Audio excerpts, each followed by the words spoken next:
The chandeliers of Lady Pemberton's ballroom cast their golden light upon silk and jewels, upon powdered faces and practised smiles, upon all the glittering artifice of London society in the spring of 1817. Yet that warm glow could not penetrate the circle of cold that surrounded Lady Helena Ashford, where she stood near the potted palms at the room's edge. The whispers moved through the assembled company, like wind through autumn leaves, a susurration of malice and speculation that followed her every movement, every breath, every desperate attempt to maintain the composure that was all she had left. She heard the words clearly enough, though they were spoken behind fans and gloved hands. Thief, disgrace, how dare she show her face, the Blackwood heirloom, such betrayal,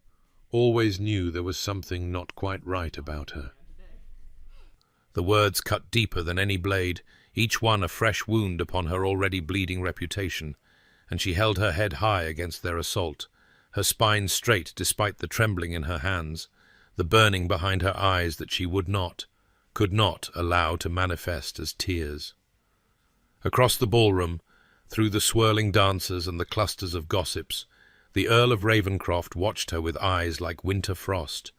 Julian Blackwood in all his dark magnificence, his expression carved from stone and satisfaction.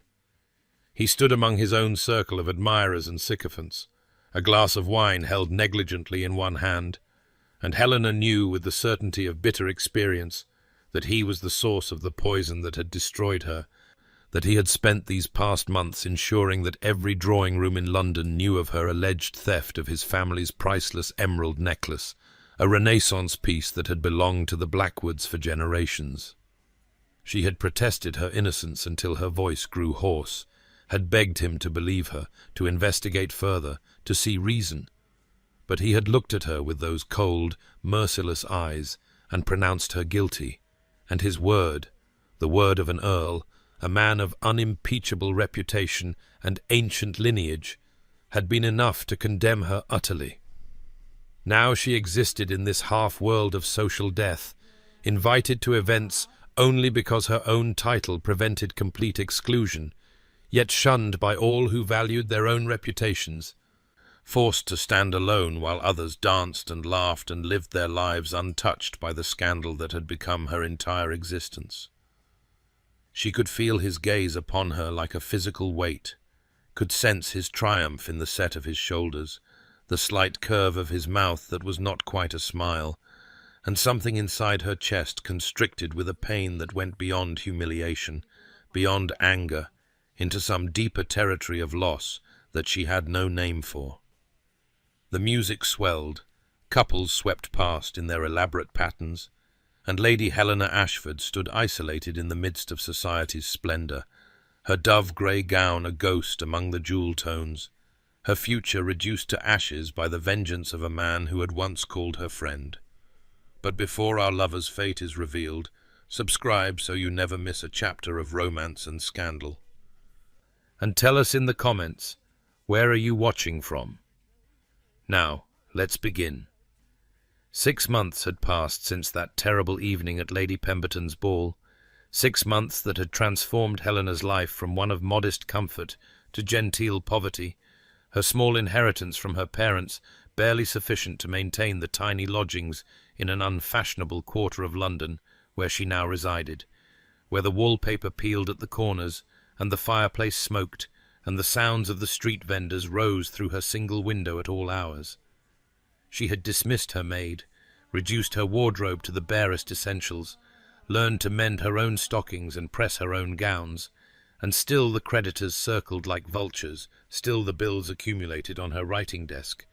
Still she watched her meagre funds dwindle week by week towards some inevitable collapse she could not prevent. The invitations had ceased entirely now, society having moved from scandalized fascination to complete dismissal, and Helena found herself existing in a strange limbo, where she retained her title, but had lost all the privileges that should have accompanied it, neither fully cast out nor welcomed back, simply forgotten by a world that had once been her entire universe. It was on a grey October morning, rain streaking her window and the coal scuttle nearly empty, that the letter arrived bearing the Ravenscroft seal, and her hands trembled as she broke the wax, her heart pounding with some mixture of dread and impossible hope that perhaps he had discovered his error, perhaps he meant to apologize, perhaps this nightmare might finally end. But the contents of the letter drove all such foolish wishes from her mind, for the Earl of Ravenscroft wrote not of emeralds or accusations, but of his sister, of Lady Caroline, who had fallen gravely ill with a fever that would not break, who refused the ministrations of physicians and the comfort of nurses, who had spoken only one coherent request in her delirium. She wanted Helena, needed Helena, would accept help from no one else. The letter was brief, the handwriting harsh and angular, as though each word cost him dearly, and Julian Blackwood proposed an arrangement with all the warmth of a business contract. Helena would come to Ravenscroft Manor, would tend to his sister until the crisis passed, and in exchange he would settle her debts and provide a quarterly allowance sufficient to restore her independence, no further obligation between them once Caroline recovered. Helena read the letter 3 times, her emotions a chaos of anger and longing and grief. For Caroline had been like a sister to her once, the bright-eyed girl of 16, who had followed her through the gardens and confided her dreams and begged Helena to stay forever at Ravenscroft. And the thought of that sweet child suffering, calling for her, broke through all the walls Helena had built around her wounded heart. She did not want Julian's money, did not want his cold charity or his contempt. But Caroline she could not abandon. Caroline she still loved, despite everything that had passed between their families. And so Helena took up her pen with shaking fingers and wrote her acceptance, knowing she was walking back into the house of her enemy, into the presence of the man who had destroyed her, for the sake of a girl who perhaps alone in all the world still believed in her innocence. The carriage turned through the iron gates of Ravenscroft Manor on a late October afternoon, when the sky hung low and grey above the Derbyshire countryside, and Helena felt her breath catch in her throat at the sight of the estate rising before her like something from a Gothic tale, all grey stone and towering chimneys and windows that gleamed darkly in the fading light, ivy climbing the western wall in crimson glory, while the ancient oaks that lined the drive had begun to shed their leaves in drifts of gold and amber across the carefully tended grounds. She had travelled 2 days to reach this place, her single trunk secured to the back of the hired coach, and every mile had brought fresh memories rising like ghosts to haunt her. The first time she had come here as a guest of the late Countess, how welcomed she had felt, how the warmth of the Blackwood family had seemed to promise an end to the loneliness that had defined her existence since her parents' deaths, how foolish she had been to believe she could ever truly belong anywhere. The carriage halted before the main entrance, and Helena descended without waiting for assistance, her worn travelling cloak whipping around her in the wind that had risen with the approaching evening, carrying with it the scent of rain and wood smoke, and the particular melancholy of autumn in the country.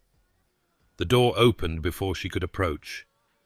and there he stood framed in the entrance, the Earl of Ravenscroft himself rather than any servant, and Helena felt her spine straighten instinctively against the impact of his presence, Julian Blackwood in his dark coat and severe expression, his eyes meeting hers with an intensity that held neither welcome nor warmth, but something harder, colder, a barely concealed contempt that radiated from him like frost. Their first exchange was brief, formal to the point of pain, his greeting delivered in clipped tones that conveyed his displeasure at this necessity, his resentment at being forced to invite her into his home,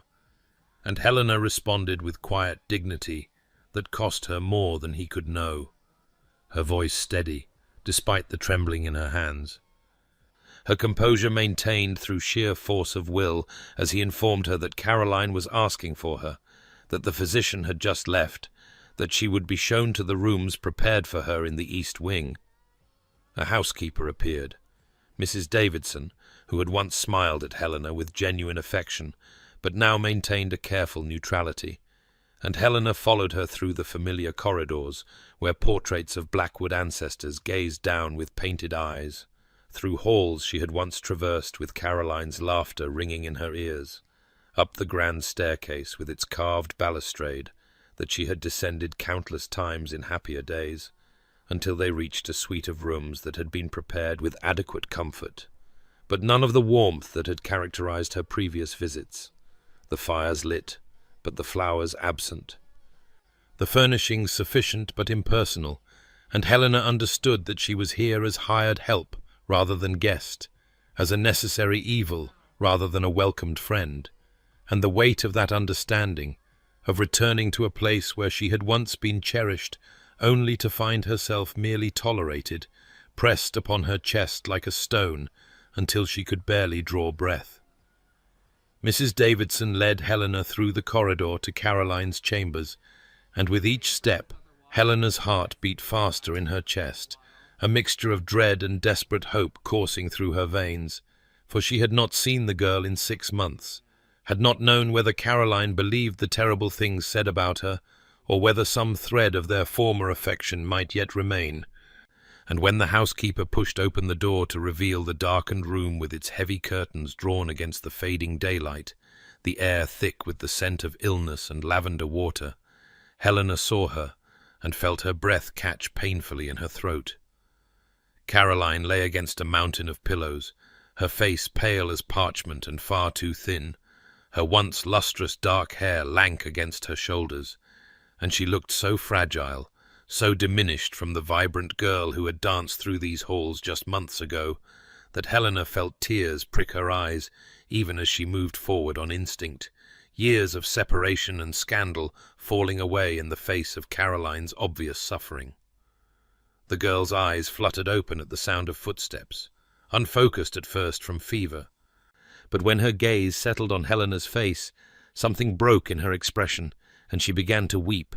great shaking sobs that racked her weakened frame, her thin arms reaching out with desperate need,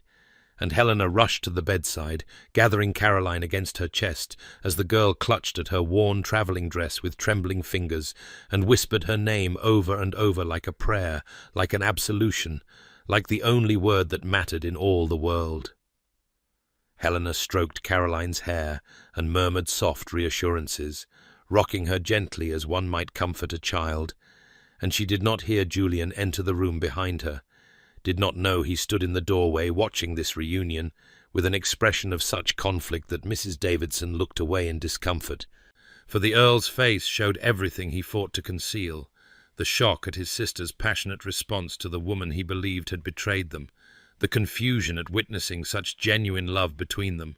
the first hairline cracks forming in the certainty he had carried for 6 months, like armor against doubt. Helena settled onto the chair beside Caroline's bed, never releasing the girl's hand, even as the weeping subsided into exhausted hiccups, and she began to speak in low, soothing tones about nothing and everything, about the journey from London and the beauty of the autumn countryside, and the novels she had been reading. Ordinary conversation that seemed to calm Caroline's agitation in a way the physician's sedatives had failed to do, and gradually the girl's breathing steadied, and colour began to return to her ashen cheeks. Julian remained in the doorway, unable to move or speak, watching Helena wipe Caroline's tears with her own handkerchief, watching her pour water from the bedside pitcher with practised care, watching her adjust the pillows with a tenderness that spoke of genuine devotion, and he felt something shift in his chest, some stone he had placed there beginning to crack under the weight of what he witnessed. As evening fell and the servants brought candles, Helena did not leave her post, and when Caroline asked her in a voice barely above a whisper to read aloud, Helena took up the volume of poetry from the bedside table and began to recite verses in her clear, gentle voice, and Julian found himself leaning against the doorframe, listening to words about love and loss and redemption, while shadows danced on the walls, and his sister's hand remained clasped in Helena's, as though she were clutching the only anchor in a storm-tossed sea. Through the long night hours, Helena kept her vigil beside Caroline's bed, and as fever rose and fell like tides, the girl's mumblings brought fragments of the past rising to the surface, half-formed memories tumbling from her lips in disconnected pieces that gradually assembled themselves into a portrait of what had been lost. And Helena found herself remembering too, despite her best efforts to keep such memories locked away where they could not wound her. Caroline spoke of riding lessons in the summer, when Helena had first come to stay, how patient she had been teaching a girl of 12 to sit properly in the saddle, how they had laughed until they could barely breathe when Caroline's mare had stopped dead at a puddle and refused to budge, and Helena pressed her cool cloth against Caroline's burning forehead and whispered, "Yes, yes," she remembered the sun on their faces, and the wind in their hair, and the extraordinary feeling of belonging somewhere, to someone, of being needed rather than merely tolerated. The girl's fevered words painted pictures of Christmas celebrations and birthdays, of Helena helping her dress for her first ball, of secret confidences shared in the garden and hopes whispered in the darkness, and with each memory Helena felt the old grief rising fresh in her chest, the loss of this connection cutting deeper than any scandal, for Caroline had been the sister she never had, the family her orphaned heart had craved with desperate longing. Julian stood in the shadows beyond the candlelight, unable to leave despite telling himself he had no reason to stay, and he heard these memories too, heard his sister speak of Helena as though she were the sun around which Caroline's world had revolved. And against his will, he found himself remembering as well the sound of Helena's laughter echoing through these halls, how his mother's face had lit up whenever Helena entered a room, how the manor had seemed warmer somehow when she was in residence, filled with a lightness that had departed with her disgrace and never returned. He remembered Helena at the pianoforte, playing duets with Caroline while his mother looked on with such profound contentment. Helena in the library debating literature with an intelligence that had both challenged and delighted him. Helena at dinner with candlelight catching in her auburn hair and turning it to flame. And he remembered too how his mother had taken his hand one evening and suggested with gentle hope that Helena might make an excellent addition to their family, that she had all the qualities one could wish for in a daughter-in-law, and he had been irritated at such matchmaking then, 24, and arrogant, and convinced he had years before he need concern himself with such matters. Now he stood in his sister's darkened room, listening to Caroline's fevered recollections of Helena's kindness, Helena's patience, Helena's unwavering devotion, and he felt the contrast between the warmth of those memories and the ice of his current treatment of her like a blade between his ribs, felt the wrongness of it settling in his bones, even as he tried to push the feeling away, for he had been so certain of her guilt, so absolutely convinced that she had stolen the Blackwood sapphire, and yet here sat the woman he had destroyed, tending his sister through the night with tenderness that could not be feigned, sacrificing her own rest and comfort without complaint or expectation of gratitude, and the certainty he had nursed for 6 months began to feel less like bedrock and more like sand shifting beneath his feet. The library at Ravencroft Manor stood in the oldest wing of the house, its walls lined floor to ceiling with leather-bound volumes accumulated over generations, and it was there that Julian found himself wandering near midnight, 3 days after Helena's arrival, sleep eluding him as it had done increasingly since she had come back into his home, bringing with her memories he had tried to bury beneath anger and certainty. He pushed open the heavy oak door, expecting to find the room dark and empty, but instead candlelight flickered from the far corner where the medical texts were shelved, and there sat Helena at his mother's old writing desk, surrounded by open books, her auburn hair falling loose from its pins, and her face pale with exhaustion in the golden light, and she was so absorbed in her reading that she did not hear him enter. Julian stood in the doorway watching her turn pages with quick, desperate movements, pausing to make notes on a scrap of paper. her lips moving silently as she read passages about fevers and their treatments, about what might be done when physicians had failed. And he saw in the set of her shoulders and the shadows beneath her eyes a devotion that went far beyond duty or even the terms of their arrangement, saw evidence of sleepless nights and worry that had carved new hollows in her cheeks. She looked up suddenly, as though sensing his presence, and wariness immediately shuttered her expression, her hand moving to gather her notes as if he might object to her presence here. But Julian found himself saying with uncharacteristic gentleness that she need not leave, that she had as much right to the library as anyone, perhaps more given that his mother had always said it was Helena's favourite room in the house, and the words seemed to surprise them both. Helena settled back into her chair but kept her guard raised, and for a long moment they existed in uncomfortable silence, broken only by the crackling of the fire and the distant sound of rain beginning to fall against the windows, until Julian asked how Caroline fared and whether the fever had broken, and Helena answered that it had lowered slightly, but not enough, that she was searching for some treatment the physician might have overlooked, some combination of remedies that might bring relief where conventional methods had failed. They spoke then of Caroline's condition with a civility that felt strange after days of cold formality, and Julian found himself drawn closer to the desk, looking at the texts Helena had consulted, at her careful notes written in a hand he remembered from letters she had once sent to his mother, and he saw the thoroughness of her research, the desperate hope underlying every word she had written. He noticed too the worn fabric of her dress, mended carefully at the cuffs, the absence of jewellery save for a simple locket that had belonged to her mother, the signs of reduced circumstances that spoke of how far she had fallen, while he had carried on with his title and his wealth and his righteous anger. And something shifted in his chest, some small crack forming in the wall he had built around his certainty. Helena looked up at him with eyes that held no hope of kindness, only resignation to his continued contempt, and the absence of expectation in her gaze wounded him in ways he could not name, for he realized that she had grown accustomed to his cruelty, had learned to expect nothing from him but coldness, and the thought that he had brought her to this state settled on him like a stone, heavy and uncomfortable and impossible to ignore. And when he suggested quietly that she should rest, that she could do Caroline no good if she collapsed from exhaustion,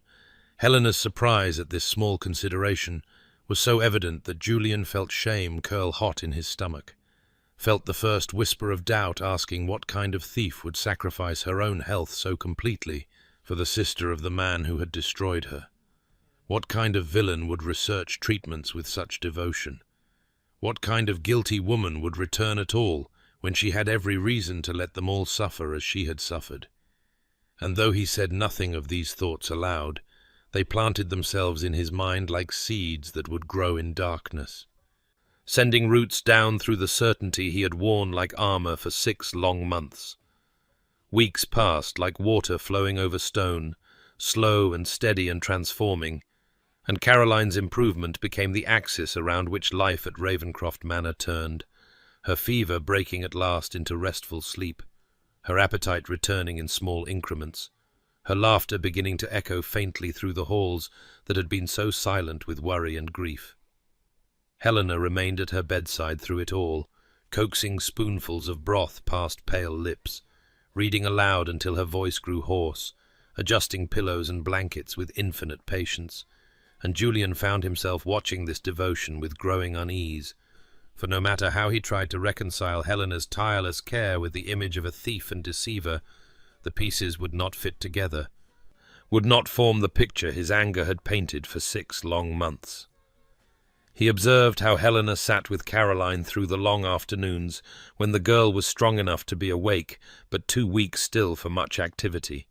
how she told stories and played cards and braided Caroline's hair with gentle fingers, how she never once mentioned her own suffering or the injustice of her circumstances, how she gave everything and asked for nothing, and the household staff began to whisper their approval in corners where they thought he could not hear, murmuring that Lady Helena had returned like an angel of mercy, that his lordship had been wrong to cast her out, that anyone with eyes could see she was as devoted to Lady Caroline as any sister by blood could be. Mrs. Henshaw, the housekeeper, approached him one morning with the information that Lady Helena's rooms were inadequately heated, and her meals insufficient for someone keeping such demanding hours, and Julian heard in the older woman's tone a reproach carefully veiled but unmistakable, and he found himself ordering that fires be kept blazing in Helena's chambers at all hours,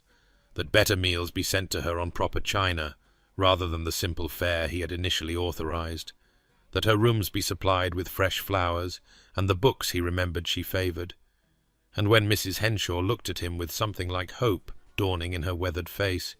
he told himself sharply that these were merely practical considerations, that Helena could hardly care for Caroline if she herself fell ill from cold or hunger, that his orders had nothing to do with the uncomfortable twist in his chest when he had seen her sitting in his mother's old shawl because her own was too threadbare to provide warmth. He told himself this even as he found his steps carrying him past Caroline's room at hours when he had no reason to be in that wing of the house, even as he lingered in doorways, watching Helena read aloud, or brush Caroline's hair, or simply sit, holding his sister's hand while the girl slept, even as he noticed the particular way candlelight caught in Helena's auburn hair, and remembered evenings when he had thought such things beautiful rather than threatening. And with each passing day, the certainty that had sustained his anger grew thinner, worn away by the accumulated weight of small kindnesses observed, by the evidence of sacrifice freely given, by the stubborn voice in his mind asking what manner of guilty woman would return to the house of her accuser and tend his sister with such devotion, what kind of thief would work herself to exhaustion for the family that had destroyed her. And though Julian pushed these questions away during the day, they returned to him in the darkness of sleepless nights, persistent and patient, and impossible to silence. Autumn arrived at Ravenscroft Manor with a painter's touch, transforming the gardens into a tapestry of copper and gold, and as Caroline's strength returned in measured increments, the physician declared that gentle exercise would aid her recovery, walks in the fresh air to restore colour to her cheeks and vigour to her limbs. And so it became Helena's custom each afternoon to guide the girl through the garden paths, moving slowly among the turning leaves, while Julian watched from his study window with an attention he could not justify even to himself. He told himself he was merely ensuring his sister's safety, that his gaze following Helena's graceful figure had nothing to do with the particular way sunlight caught in her hair, or how her face softened when Caroline laughed. But the lie grew thinner each day, worn transparent by repetition, and on an afternoon when the sky hung heavy with the promise of rain, and the wind carried the scent of distant wood smoke, Julian found himself abandoning his ledgers and walking down to the garden, as though his feet had made the decision without consulting his mind. He came upon them near the rose arbour, where late-season blooms still clung to their stems, and Caroline's face lit with surprised pleasure at seeing her brother, for he had kept his distance during her illness, unable to bear the weight of worry and the memories that her pale face evoked, and she called out to him with something of her old spirit returning, beckoning him to join them in their circuit of the grounds. Julian fell into step beside them, and for a moment, suspended in the golden afternoon light, with Caroline chattering happily between them about the flowers and the birds, and her plans for when she was fully recovered, it felt like old times, like the days before scandal and death and suspicion had carved chasms between them all, and Julian felt the ache of that lost ease like a wound that had never properly healed. Caroline mentioned a memory from 3 years past, a garden party their mother had hosted when Helena had helped her pick flowers for the arrangements, and she laughed at some detail of the day, and Helena smiled, truly smiled, the expression transforming her face with such radiance that Julian felt his breath catch, felt the loss of that smile like a physical ache spreading through his chest, for he remembered when such expressions had been directed at him, when Helena's laughter had rung freely in his presence, when she had looked at him with warmth, rather than the careful blankness she now maintained like armour. He realized with startling clarity that he had not seen her smile like that since her arrival, that the Helena who had returned to Ravenscroft was a muted shadow of the woman he remembered, and the knowledge that he had stolen her brightness, that his cruelty had dimmed the light that once drew everyone to her, settled on him with crushing weight. And as they walked on through the gardens with Caroline's voice filling the spaces between them, Julian found himself memorizing the curve of Helena's smile, the grace of her movements, the gentle patience in her voice when she answered his sister's questions. And he thought that perhaps he had been wrong about more than just the theft. Perhaps he had been wrong about everything, and the thought terrified him, even as it took root in the fertile soil of his growing doubt, spreading tendrils that would not be denied. Caroline declared one morning at breakfast that she wished to visit the portrait gallery, that she felt strong enough now for the walk through the long corridors and wanted to see her mother's face painted in oils rather than merely remembered in dreams, and Helena agreed immediately, rising from her barely touched toast to accompany the girl, while Julian found himself setting down his newspaper and following at a careful distance, drawn by something he could not name, perhaps the note of longing in his sister's voice, or perhaps the instinct that this pilgrimage mattered in ways he did not yet understand. The gallery occupied the entire east wing of the second floor, a space their father had commissioned when Julian was still a boy, and the October light streaming through tall windows illuminated generations of Blackwoods looking down from their frames with varying degrees of severity and satisfaction, their painted eyes following the living as they passed, and Caroline moved slowly along the row of ancestors, commenting on resemblances and stories she half remembered, while Helena walked beside her with a hand hovering near the girl's elbow should she tire, and Julian trailed behind them both, watching the way Helena's expression shifted from portrait to portrait, how she paused before his grandfather with something like recognition, how she smiled slightly at the painting of Julian himself as a boy with his first pony, and when they reached the end of the gallery, where the most recent additions hung, Caroline stopped before the portrait of their mother, commissioned just a year before her death, and the sudden stillness in his sister's shoulders told Julian that grief had found her again, as it found them all in unexpected moments. Lady Margaret Blackwood looked out from her frame with gentle eyes, and the hint of a smile playing at her lips, captured by the artist in her favourite blue gown, and Helena stood beside Caroline in silence for a long moment before speaking, her voice soft with genuine emotion, as she said that Lady Margaret had been the kindest woman she had ever known,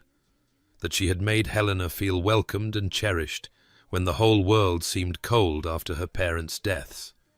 that she had taught Helena everything about grace and strength, and how to bear loss without losing oneself. And Julian heard in Helena's words a love so pure and unfeigned that something cracked in his chest, some barrier he had built against the possibility of her innocence. Caroline leaned her head against Helena's shoulder, a gesture of trust and affection that spoke of bonds deeper than scandal could sever, and she said with the casual thoughtlessness of youth that their mother had always claimed Helena would make a perfect addition to the family, that she had told Caroline more than once that she hoped Julian might see what was right in front of him, and that Helena would make him an excellent countess some day, and the words hung in the air like bells that could not be unrung, and Julian felt the earth shift beneath his feet, felt the weight of his mother's hopes and his own blindness pressing down upon him with crushing force. Helena's face had gone very still, very pale, and she did not look at Julian, though he could see the tension in her shoulders, the careful way she did not acknowledge what Caroline had revealed, and his sister continued on, oblivious to the tremor her words had caused, mentioning how their mother had spoken of Helena's intelligence and kindness, and the particular light she brought to any room. And Julian stood there in the gallery, surrounded by the painted faces of his ancestors, and felt the full measure of what he had destroyed. Not just Helena's reputation, but his mother's hopes. The future that might have been if he had been less quick to judgment, less eager to believe the worst. And he understood with terrible clarity that his mother would have been ashamed of what he had done, that the woman looking down from that portrait would have demanded proof and shown mercy, and never would have crushed someone she loved on the strength of circumstantial evidence and wounded pride. And as Helena gently guided Caroline toward the next painting, speaking in careful tones about some ancestor's military career, Julian remained before his mother's portrait and felt for the first time the true weight of his guilt, not just for what he had done to Helena, but for betraying everything his mother had tried to teach him about honor and justice, and the courage required to see the truth, even when it contradicted what anger demanded he believe. That night, Julian could not sleep, could not rest, could not escape the questions that circled his mind like carrion birds waiting for certainty to die. And he rose from his bed in the dark hours before dawn and made his way to his study, where the original documents from the investigation into the theft still resided in a locked drawer, yellowed and accusatory. And he spread them across his desk with hands that trembled slightly as he began to read with new eyes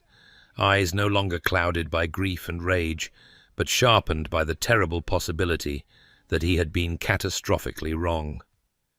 The evidence that had seemed so damning a year ago now revealed itself as circumstantial at best, built on the testimony of a housemaid who claimed to have seen Helena near the display room where the sapphire necklace had been kept, on the fact that Helena had been one of the last guests to leave the house party, on the discovery that she had debts her modest inheritance could not cover. But nowhere in these papers was there actual proof, no witness to the act itself, no recovery of the necklace in her possession.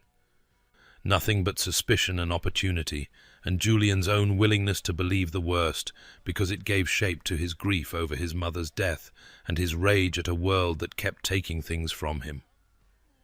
He remembered now with sickening clarity how Helena had protested her innocence,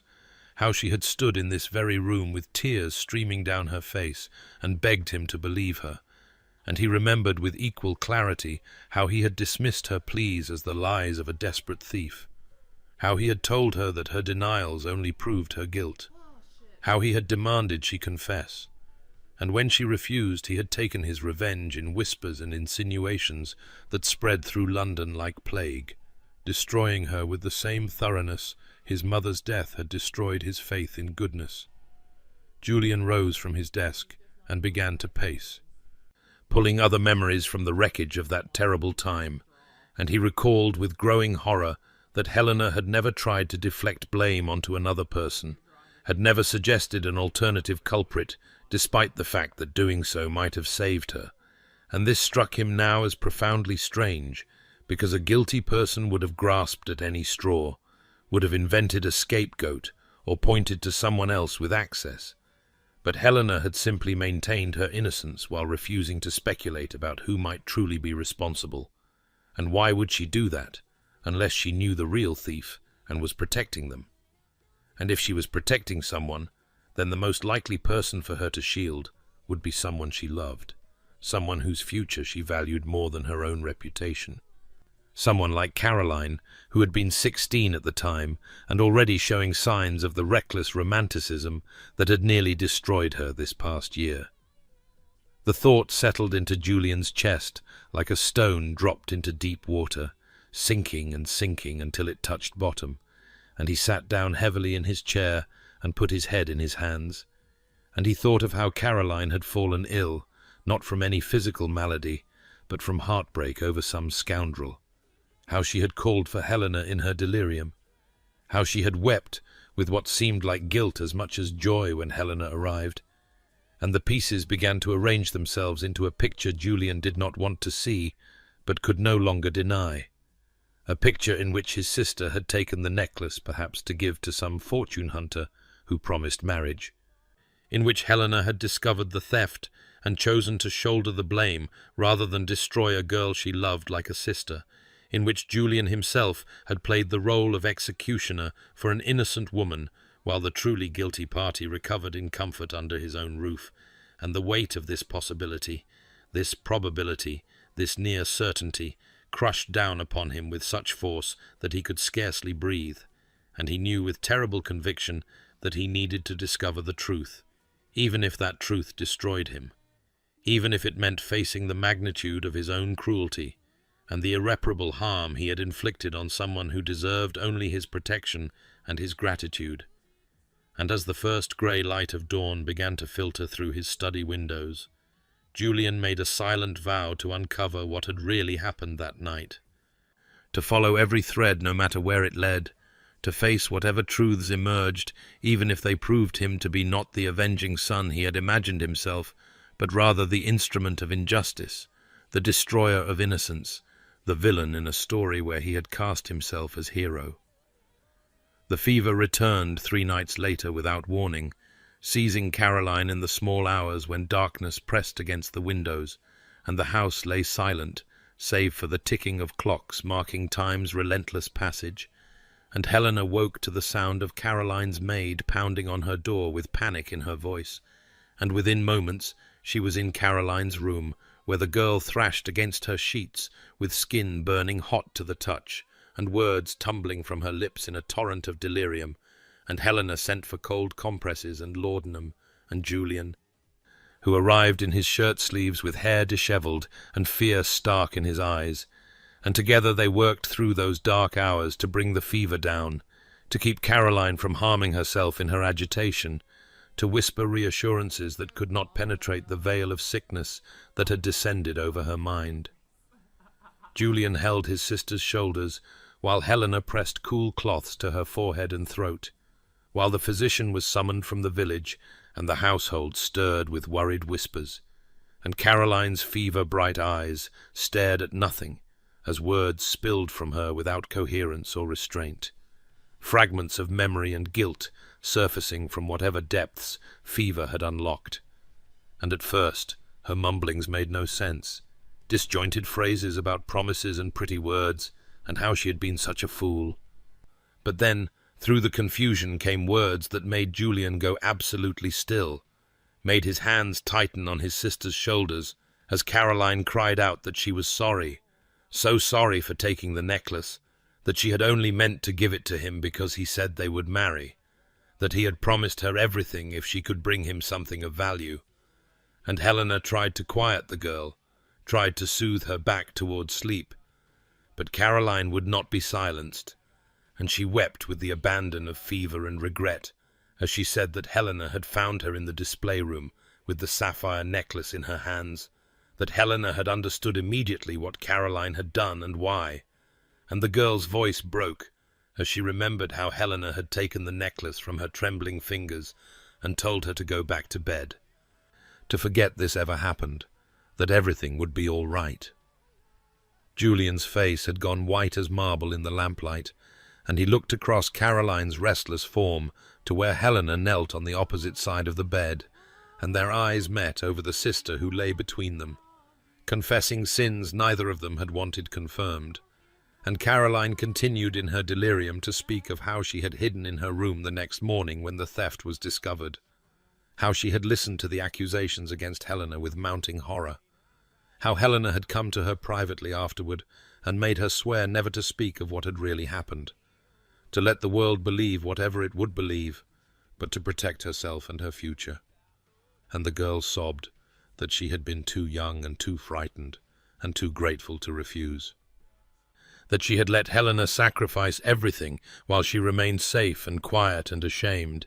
and Julian felt the last foundations of his certainty crumble into dust, felt the terrible truth settle into his bones with the weight of irrevocable fact, and he understood with devastating clarity that he had destroyed an innocent woman, that Helena had chosen ruin and exile and loneliness rather than expose a girl she loved to the consequences of youthful foolishness and misplaced trust in a scoundrel's promises, and the magnitude of his crime against her, the unforgivable cruelty of his revenge visited upon someone who deserved only his gratitude and protection, crashed over him like a wave that could drown a man where he stood. And he watched Helena's face remain carefully composed, even as Caroline's confession filled the room with truths that could never be unheard.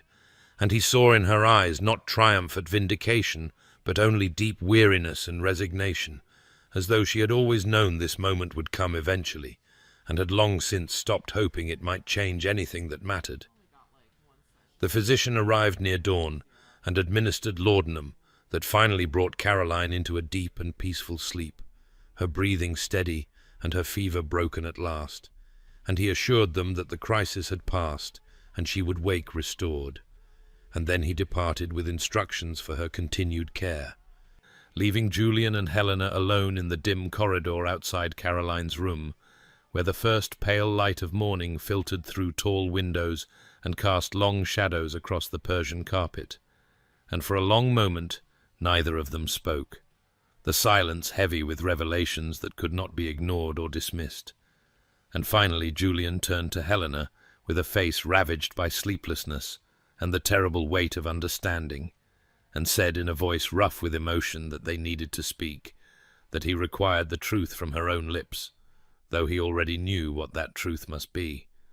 And Helena looked at him with eyes so tired they seemed to hold centuries of weariness, and replied that Caroline's fever had spoken plainly enough, and there was nothing more to say. But Julian shook his head and insisted with quiet desperation that he needed to hear it from her, needed to understand how she could have borne such injustice in silence. And so they went to the library, where a fire still burned low in the grate, and the smell of old leather and paper surrounded them like the ghosts of better times. And Julian stood before the fireplace with his hands clenched at his sides, while Helena sat in a chair near the window and watched dawn break over the gardens where they had once walked as friends. And he asked her directly whether Caroline had stolen the necklace, whether Helena had discovered her and chosen to accept blame rather than expose the girl. And Helena sat silent for so long that Julian thought she might refuse to answer. But then she spoke in a voice devoid of emotion and confirmed everything Caroline's delirium had revealed, explained how she had found the girl in the display room with the sapphire necklace clutched in trembling hands and tears streaming down her face, how Caroline had confessed through sobs that a gentleman had promised to marry her if she could bring him something of value, how Helena had understood immediately that the girl had been deceived by a fortune hunter who would abandon her the moment he possessed the necklace, and how she had taken the jewelry from Caroline's hands and told her to return to bed and speak of this to no one, had made the decision in that moment to protect a girl she loved like a sister, even if it meant sacrificing her own standing in society. And Julian listened with horror mounting in his chest as Helena described with terrible composure how she had hidden the necklace in her own rooms, intending to return it quietly the next day and claim she had found it misplaced. But the theft had been discovered before she could act, and suspicion had fallen upon her immediately. And she had seen in that moment that she could either tell the truth and destroy Caroline's future, or remain silent and weather whatever storm came, and she had chosen silence, had chosen love over self-preservation, had accepted exile and shame and loneliness rather than speak words that would ruin a girl of 16 who had committed one foolish mistake born of romantic delusion and youthful naivety. And as Helena's voice finally fell silent, Julian found he could not speak, could not form words adequate to the enormity of what she had sacrificed, and he sank into the chair opposite hers and put his face in his hands, and the guilt that consumed him was a living thing with teeth and claws that tore at his conscience, for he understood now with devastating clarity that he had destroyed an innocent woman, that his need for vengeance had blinded him to truth and justice, that Helena had deserved his protection and gratitude, but had received instead his cruelty and his calculated destruction of her reputation. And when he finally looked up at her with eyes wet with unshed tears and horror at himself, he found her watching him with an expression of such quiet dignity in the face of his anguish that it cut him more deeply than any accusation could have done. And he knew in that moment that no apology could ever be sufficient, no penance could ever balance the scales of what he had done to her, but he also knew he would spend whatever remained of his life trying. Julian's apology began in the grey light of morning, as they sat in that library where books lined the walls like silent witnesses to confessions and revelations, and he spoke words that felt like ashes in his mouth, inadequate and small against the enormity of what he had done to her, and he told Helena with a voice breaking under the weight of his guilt that he was sorry,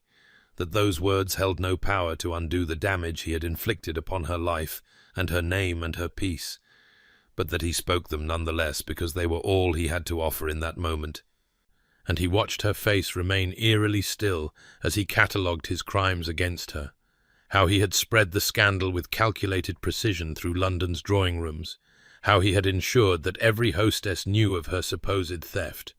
how he had wielded his influence like a weapon to destroy her standing in society, how he had taken satisfaction in watching her become a pariah, an outcast, a cautionary tale whispered about at balls she would no longer be invited to attend. And Helena listened with eyes that seemed to look through him rather than at him, hollow and dark with exhaustion, and something deeper than fatigue, something that looked like the death of hope. And when he finally fell silent, she said in a voice devoid of inflection, that apologies changed nothing, that her life was already destroyed, and no words could restore what had been taken from her, and Julian felt that truth like a blade between his ribs, because he knew she was right, knew that sorry was a pittance offered to someone from whom he had stolen everything.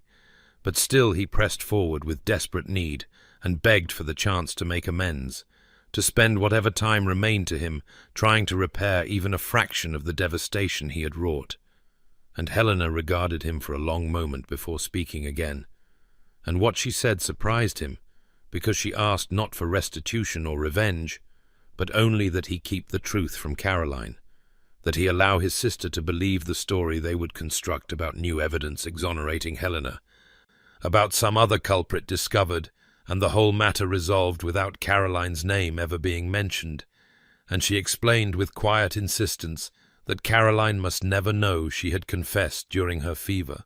must never carry the burden of understanding that her moment of foolishness had cost someone she loved so dearly, that the girl deserved to move forward into her future, unburdened by guilt and shame.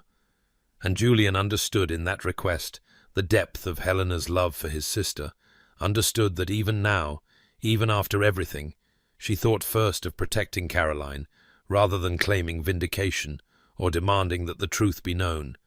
and he promised with solemn oath that Caroline would never learn what her delirium had revealed,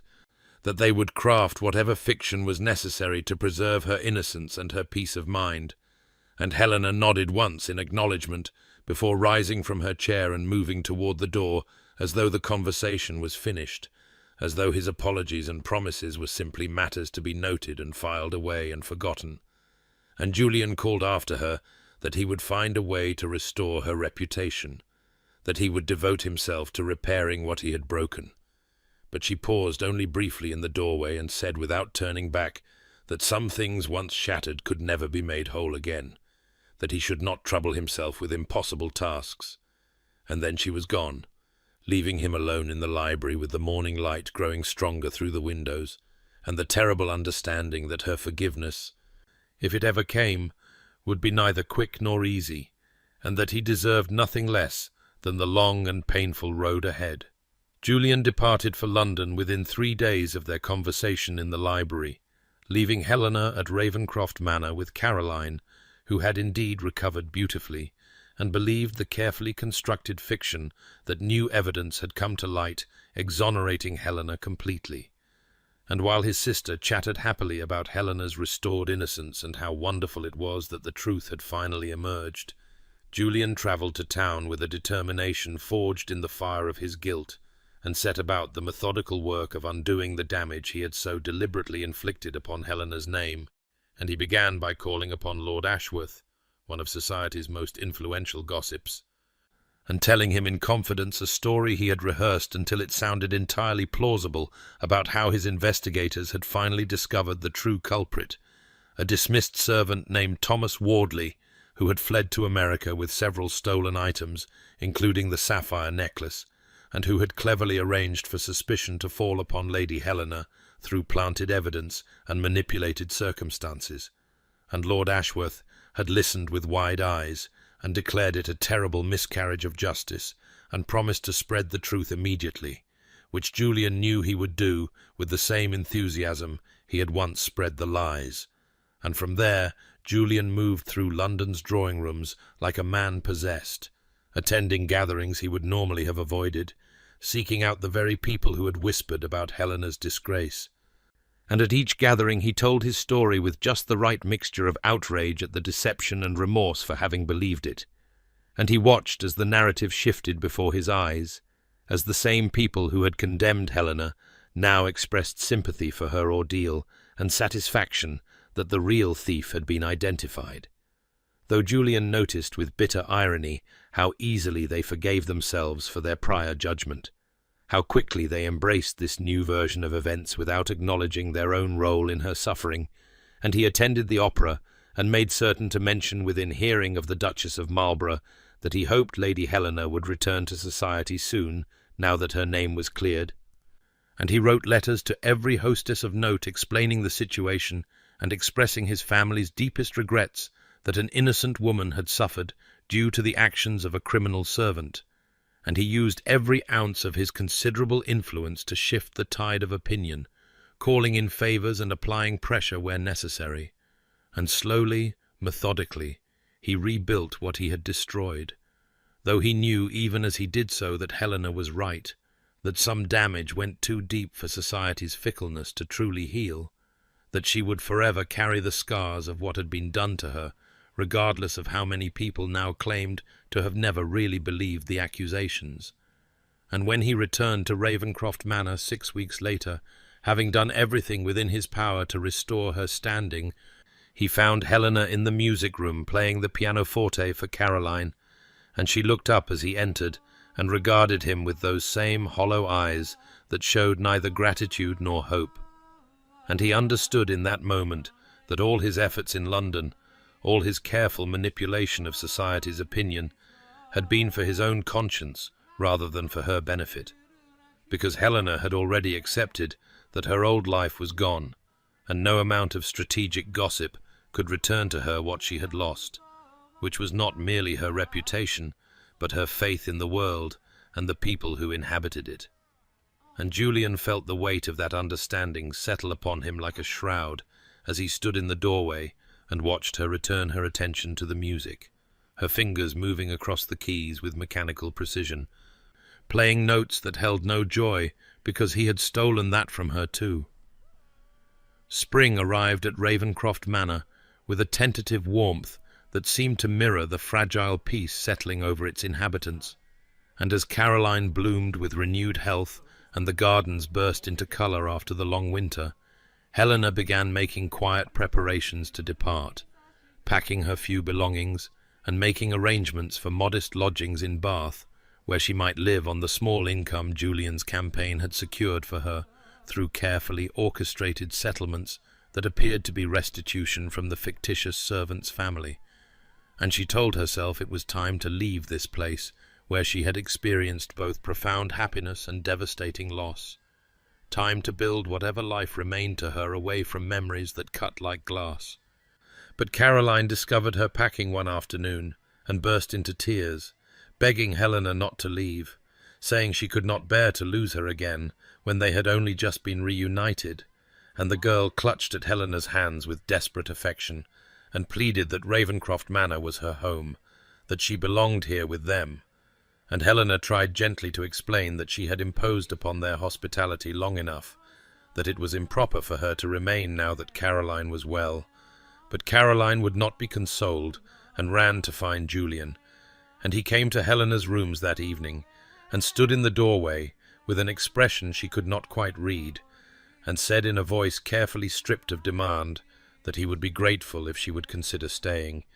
that the manor felt more like a home with her in it, that Caroline needed her still, and Helena heard what he did not say, heard the unspoken plea beneath his formal words, and she found herself agreeing, though she could not have explained why, could not have articulated the force that kept her tethered to this place and these people despite everything. And so the weeks stretched into months, and Helena remained at Ravenscroft Manor in a position that defied easy definition, neither guest nor family nor servant, simply present. And Julian began a careful courtship of her approval that was so subtle she almost did not notice it at first. Books appearing in the window seat where she liked to read on sunny mornings, volumes of poetry she had once mentioned loving, flowers from the greenhouse arranged in her rooms. Not the showy hothouse roses that society favoured,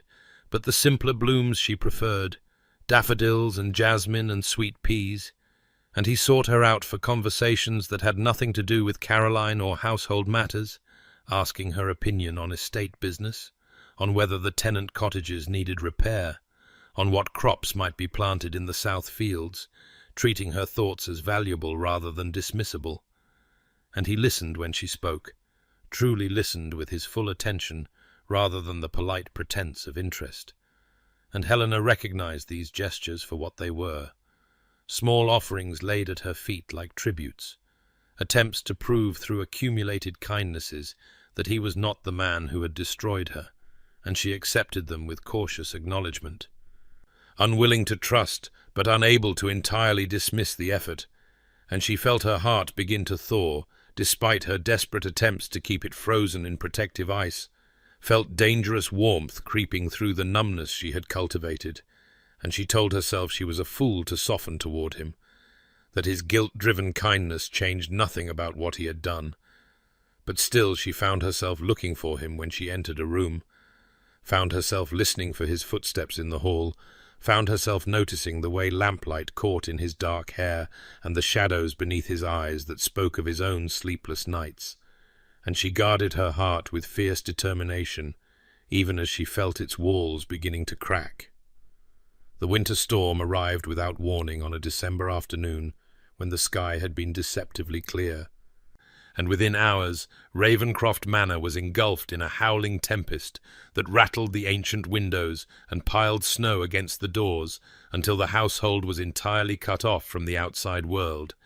and Caroline retired early, with a headache, leaving Helena and Julian alone in the drawing-room, where a fire blazed against the cold, and the wind shrieked like something alive and furious, and they sat in chairs angled toward the hearth, with the awkwardness of two people who had become accustomed to Caroline's presence as a buffer between them,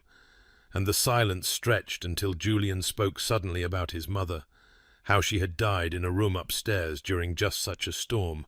how he had been barely 21 and unprepared for the weight of the title and the estate and the responsibility for Caroline, who was only 14 and still a child. And Helena listened as he spoke of his father, who had been cold and distant even before his wife's death, and who had withdrawn entirely afterward, leaving Julian to navigate grief and duty alone. And he spoke of how the estate had been failing, debts his father had hidden coming to light, tenants suffering, the family name tarnished by mismanagement, and how he had worked himself nearly to death restoring it all while watching Caroline grieve, and knowing he could not comfort her because he was drowning in his own sorrow. And his voice grew raw as he confessed that when the necklace disappeared and suspicion fell on Helena, he had seized upon it with terrible relief, because finally here was something he could control, someone he could punish for all the powerlessness he felt.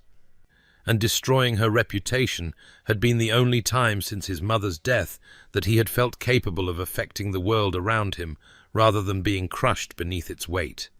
And he looked at Helena then, with eyes that held nothing but anguish, and said he knew it was no excuse, that his grief did not justify what he had done to her, but he wanted her to understand that his cruelty had been born not from strength, but from the most abject weakness, from a broken boy hiding inside an earl's title, desperately trying to feel anything other than helpless.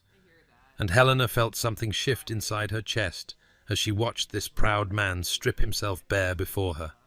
and she saw beneath the facade of the cold Earl, who had destroyed her life to the wounded child, who had been given burdens too heavy to bear, and who had lashed out in his pain. And she understood in that moment that Julian had been as much a victim of circumstance as she had been, that they had both been broken by forces beyond their control and had hurt each other from their respective wounds. And while understanding did not erase what he had done or heal the damage inflicted, it created space for something other than pure resentment to exist. And she found herself speaking softly about forgiveness, not offering it yet, but acknowledging its possibility, and Julian's expression transformed with such desperate hope that she had to look away. And they sat together as the storm raged outside, and something like peace settled between them, fragile as new ice, but real nonetheless. The days following the storm carried a changed quality, as though the tempest had cleared more than just the winter sky, and Helena found herself seeking Julian's company in ways she had not allowed herself before. And one evening, when Caroline had retired early, they sat together in the library, and Helena began to speak of things she had never voiced aloud, her voice soft and halting as she described the particular loneliness of orphanhood, how losing her parents at 15 had left her adrift in a world that suddenly had no anchor, and she spoke of being passed between relatives who took her in from duty rather than love, always conscious that she was a burden, always careful to make herself small and unobtrusive and grateful. And she confessed that when Julian's mother had welcomed her into their home, it was the first time since her parents' death that she had felt truly wanted, truly seen as something more than an obligation. And Caroline had been like the sister she never had, and this manor had become the home she thought she had lost forever. And when the scandal broke and Julian turned against her, it was not merely her reputation that shattered, but the only family she had managed to build from the ruins of her first loss. And she had been cast out once more into that terrible isolation, that sense of being unwanted and unworthy and utterly alone in the world. And her voice broke as she admitted that the worst part was not society's condemnation, but losing the people she loved,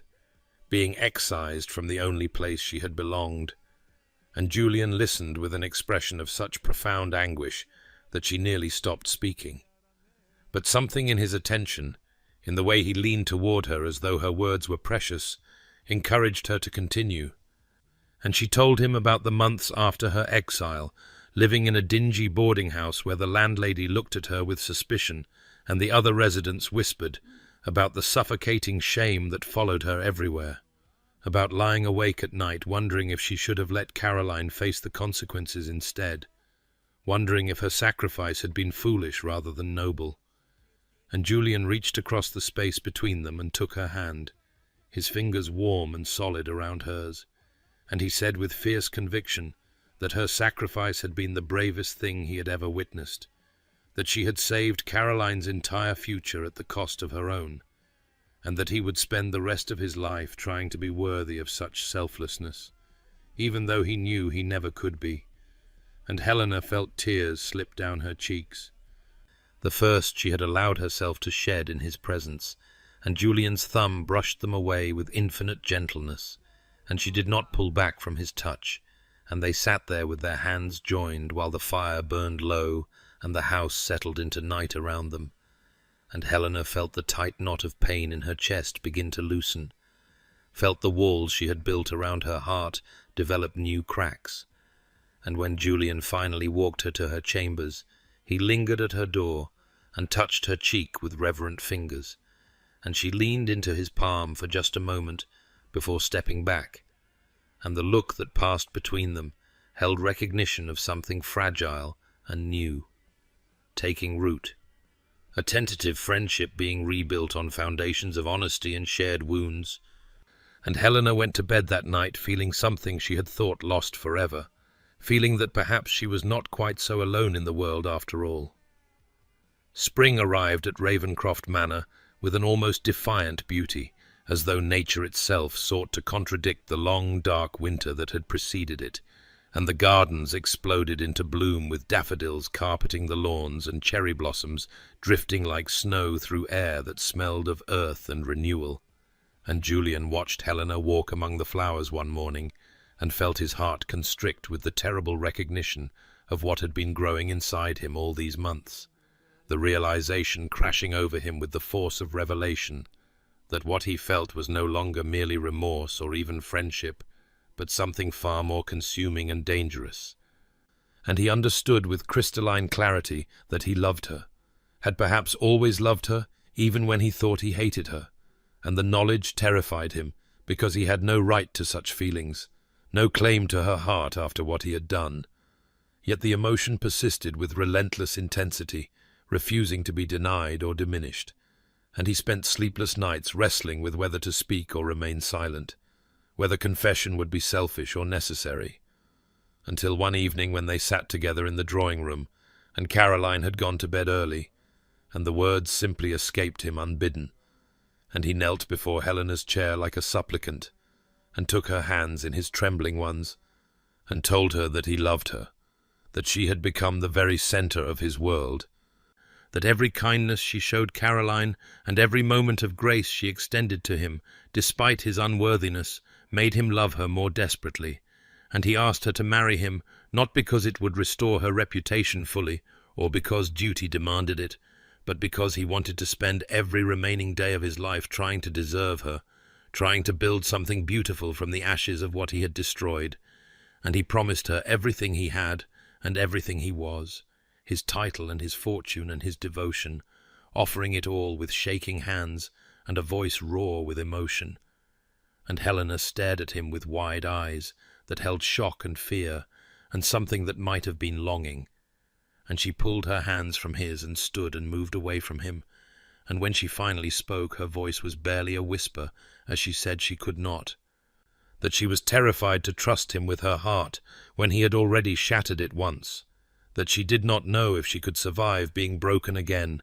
and the refusal cut through Julian like a blade, even as he recognized its justice, and he rose slowly and told her with as much steadiness as he could manage that he understood, that he accepted her answer and would not press her, but that his feelings would not change regardless of her decision, and he promised to wait for as long as she needed,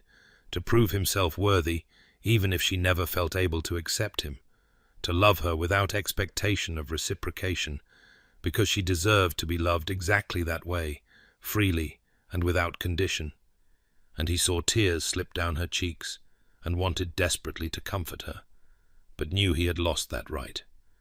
So he simply bowed and left her there among the dying embers of the fire, and he went to his chambers and sat in darkness, feeling his heart break with the knowledge that he had finally found the woman he was meant to love, and had destroyed any possibility of her loving him in return. Yet even in his grief he felt a strange peace, because at least he had been honest. At least she knew the truth of his heart, and he resolved that he would spend however long it took showing her through actions rather than words that his love was real and constant and patient, that he would wait for her, even if waiting was all he would ever have. The weeks that followed Julian's declaration stretched into a strange new season of waiting, and Helena watched with cautious wonder as he made good on his promise to love her without expectation, observed as he went about his days with a quiet contentment that seemed to emanate not from hope of reciprocation, but from the simple fact of having spoken his truth. And she noticed the small ways he continued to show his care through thoughtful gestures that asked nothing in return, books appearing on her nightstand that addressed subjects they had discussed, her favourite tea served without her having to request it, his consistent respect for the boundaries she had drawn even as his eyes followed her with undisguised devotion whenever she entered a room. And something began to shift within her as she recognized that this was not the performance of a man seeking to manipulate or the desperate bargaining of someone trying to earn forgiveness, but rather the authentic expression of a transformed heart. And she found herself lying awake at night examining her own feelings with newfound honesty, acknowledging that beneath the protective layers of fear and old hurt there existed something tender and persistent, a warmth that bloomed in her chest when Julian smiled at something Caroline said, or when he looked at Helena with those storm-grey eyes full of patient adoration, and she realized with startling clarity that she loved him, had perhaps loved him even in those early days before the scandal when they were simply friends, and she had cherished his rare laughter and the intelligence that sparked in their conversations,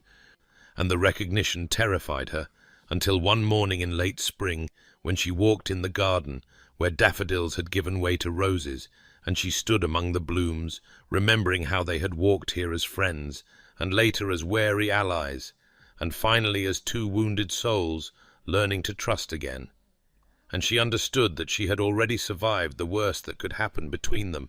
and had emerged stronger for it, that the man who had destroyed her in his grief was not the same man who now loved her with such humble constancy, and she made her decision in that moment among the roses with their heavy perfume and morning dew still glistening on the petals. And when Julian came upon her there, as he often did on his morning walks, she turned to him and saw the careful way he maintained his distance, respecting her unspoken boundaries, and something in her heart broke open, and she closed the space between them and took his hands in hers, and said with a voice that trembled only slightly that she had been afraid for so long, afraid to trust and afraid to hope, and most of all, afraid to love. But she was tired of letting fear dictate her choices, and she told him that she loved him too, had loved him perhaps all along beneath the hurt, and she said yes to his proposal with tears streaming down her face. And Julian stared at her as though she had offered him salvation itself, and he cupped her face in his hands with infinite tenderness and asked if she was certain, giving her every opportunity to reconsider, and she answered by rising on her toes and pressing her lips to his in a kiss that tasted of morning and roses and new beginnings. And they stood there wrapped in each other's arms, while the garden bloomed around them in riotous celebration of spring. And when they finally returned to the house, hand in hand, they found Caroline in the morning room, and she took one look at their joined hands and their radiant faces, and burst into tears of pure joy, and she embraced them both, and declared it the happiest day of her life, to see the two people she loved most in the world finally finding their way to each other. And the household staff heard the news and gathered to offer congratulations with genuine warmth. And in the following weeks, they planned a quiet wedding in the estate chapel, with only Caroline and a few close friends in attendance. And on a June morning thick with the scent of summer flowers, Helena walked down the aisle in a simple gown of ivory silk, and met Julian's eyes at the altar, and saw in them wonder and gratitude and unwavering love. And they spoke their vows with voices steady and sure, promising to cherish and protect each other through whatever trials might come. And when the vicar pronounced them husband and wife, Julian kissed her with reverent joy, and they began their married life together, not with the naive optimism of youth, but with the hard-won wisdom of two people who had journeyed through darkness and chosen to build something luminous from the ashes of their shared pain. 5 years passed like a gentle dream, and Ravenscroft Manor transformed under Helena's tender influence into something it had never been, even in the days before grief had darkened its halls. And now the ancient stones echoed with laughter and light, with the sound of small feet racing through corridors that had once known only solemn silence. And on a golden afternoon in late summer, Helena stood at the nursery window, watching her children play in the gardens below. 3-year-old Robert chasing his younger sister Margaret through the roses, while their nursemaid followed at a careful distance, and she felt Julian's arms encircle her waist from behind, and leaned back into his embrace with the unconscious ease of deep contentment, and he pressed a kiss to her temple, and murmured that he still could not quite believe this happiness was real, that some mornings he woke in terror, that it had all been a beautiful dream, and he would find himself alone again in the cold emptiness of his own making. And she turned in his arms and touched his face with infinite tenderness, and told him, as she had told him countless times before, that this was real, that they were real, that the life they had built together from ashes and forgiveness was as solid as the ancient manor around them. And through the open window drifted the sound of Caroline's voice calling to the children,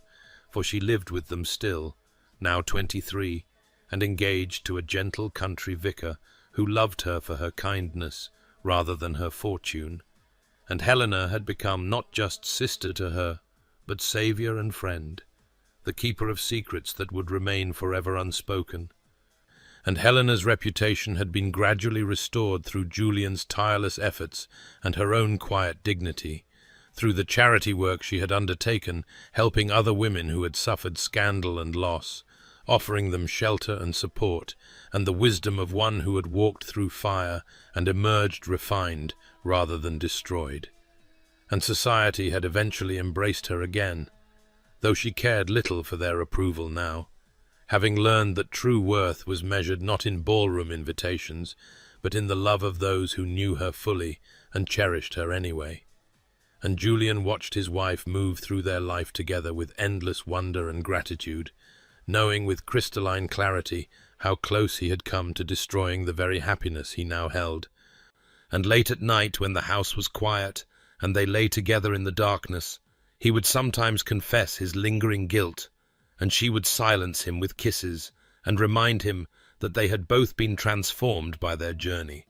that the people they had become through suffering and forgiveness were stronger and wiser than the people they might have been without it,